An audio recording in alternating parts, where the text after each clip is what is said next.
Hi friends, welcome to my channel. இன்றைக்கி நம்ம சேனலில் சட்னி ரெசிபி தாங்க போட்டிருக்கோம். அது குடமிளகா வச்சு சட்னி செஞ்சுருக்கேன்.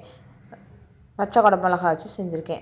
இது வந்து ஃபஸ்ட்டு ஒரு கடாயில் எண்ணெய் ஊற்றி எண்ணெய் காஞ்சதும் கட்டி பெருங்காயம் 2 பீஸ் போட்டுட்டு உளுந்தம்பருப்பு 2 ஸ்பூன் போட்டிருக்கேன். கடலப்பருப்பு ஸ்பூனு, வரமிளகா நம்ம காரத்துக்கு தகுந்த மாதிரி வரமிளகா. நான் வந்து நீல மிளகா வாங்காமல் இந்த மாதிரி குண்டு மிளகா வாங்கிட்டேன். அதனால் அதில் ஒரு 10 இது போட்டிருக்கேன், மிளகாய் போட்டிருக்கேன். அதுக்கப்புறம் நான் வெங்காயம், தக்காளி, குடமிளகா, பூண்டு எல்லாம் கட் பண்ணி எடுத்து வச்சுருக்கேன். பூண்டு சேர்த்துக்கிறேன். பூண்டு வதங்கினதுக்கப்புறம் 2 மீடியம் சைஸு வெங்காயம் சேர்த்துருக்கேன். பெரிய வெங்காயம் தான் சேர்த்துருக்கேன். அதையும் அதில் போட்டு நல்லா வதக்கிடணும்.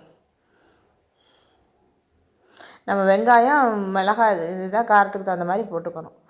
இந்த மிளகாய் ரொம்ப பழைய மிளகாங்கிறதுனால ரொம்ப காரம் இருக்காது. அதனால நான் 10 மிளகாய் போட்டிருக்கேன். நீங்கள் காரம் கூடுதலாக இருக்கும்னா பார்த்து போட்டுக்கோங்க. அதுக்கப்புறம் கொஞ்சம் புளி, நான் ஒரே ஒரு தக்காளி தான் சேர்த்துருக்கேன், மீடியம் சைஸ் தக்காளி. அதனால் கொஞ்சம் புளி சேர்த்துக்கிறேன். கண்டிப்பாக புளி போட்டு அரைச்சா தான் சட்னி நல்லாயிருக்கும். அதுக்கப்புறம் ஒரு தக்காளியை அதில் சேர்த்து அதையே நல்லா வதக்கிறேன். தக்காளி போட்டு தக்காளி கொஞ்சம் வதங்கினோடனே நம்ம இந்த குடமிளகாயும் கட் பண்ணி சேர்த்துக்கிறேன். பச்சை குடமிளகா தான் இன்றைக்கி ஒரு குடமிளகா சேர்த்தா போதும். ஒரு குடமிளகா நல்லா ஒரு மீடியமான சைஸ் தான் இருந்தது. அது ஒரு குடமிளகாயை அப்படியே கட் பண்ணி சேர்த்துக்கிறேன். இந்த இடத்துல நம்ம பச்சை இல்லைன்னா சிகப்பு குடமிளகாயும் சேர்த்துக்கலாம். மஞ்சள் கலர் இருக்குது, ஆரஞ்சு கலர் இருக்குது. நம்ம எந்த குடமிளகா வேணாலும் நம்ம சேர்த்துக்கலாம்.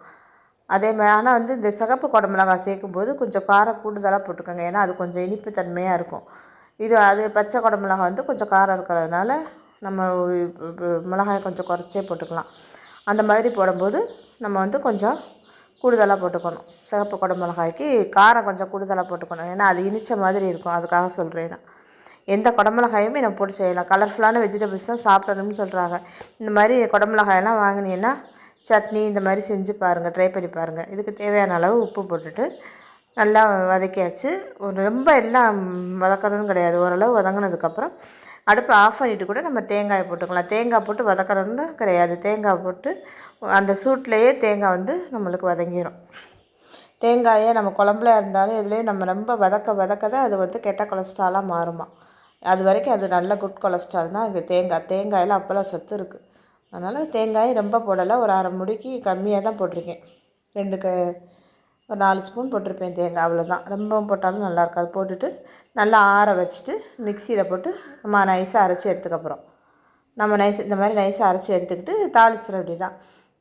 அதே கடாயில் எண்ணெய் ஊற்றி கொஞ்சம் கடுகு பருப்பு, ஒரு கொத்து கருவேப்பிலை போட்டு தாளித்து நம்ம அதில் ஊற்றிட்டோம்னா சட்னி அப்படி ஒரு டேஸ்ட்டாக இருக்குங்க. கண்டிப்பாக நீங்கள் செஞ்சு பாருங்கள். செஞ்சு பார்த்துட்டு எப்படி இருந்துச்சுன்னு எனக்கு மறக்காமல் கமெண்ட் செக்ஷனில் சொல்லுங்கள். குடமிளகா சட்னி உடம்புக்கு அவ்வளோ நல்லது. நீங்கள் கண்டிப்பாக செஞ்சு பாருங்கள். செஞ்சு பார்த்துட்டு எப்படி இருந்துச்சுன்னு மறக்காமல் என்னோடய கமெண்ட் செக்ஷனில் சொல்லுங்கள். நம்ம அடுத்த வீடியோவில் சந்திப்போம். தேங்க்யூ.